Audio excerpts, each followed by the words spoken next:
Welcome to the Beachville District Museum Collection, a closer look. Today we'll be looking into the history of this chocolate mold and its relationship to the Neilson's Creamery that was once located in Beachville, Ontario. Beachville is situated in Oxford County, which has been a significant dairy area since 1860. Oxford County continues to have one of the largest dairy outputs in the country. The establishment of Neilson's Beachville operations began with the purchase of the Ireland Creamery, built in 1885 by James Ireland.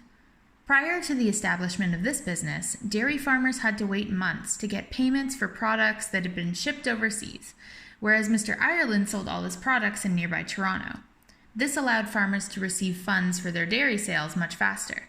Neilson's acquired this building in 1914 and soon built a new creamery not far away near the Canadian Pacific Railroad tracks.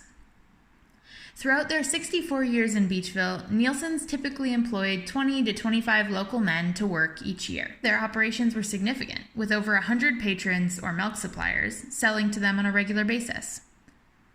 While this chocolate mold is part of our collection, it wouldn't have been used at the Beachville plant as they produced sweetened condensed milk, milk powder, cream, and ice cream blends, which were then shipped to Toronto where the finished product was manufactured. This mold was likely used at one of the Toronto plants to make small chocolate squares. The company's motto, "Only the Best," was reflected not only in their product quality, but in the sense of community they formed among employees.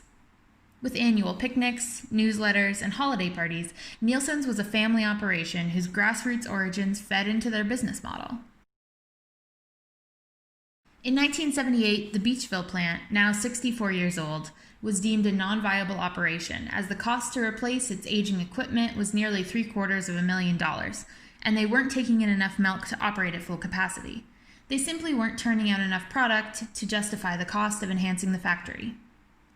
Operations ceased on November 10, 1978, and the building was demolished the following February.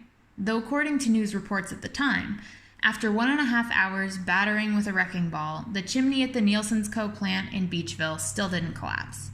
Instead, it puffed out black soot and echoed deep booms of discomfort.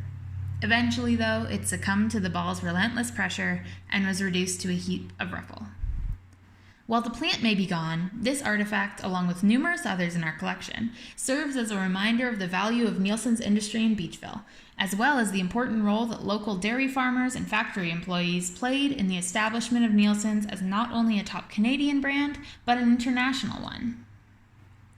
To view this and more artifacts on display at the Beachville District Museum, join us for a tour.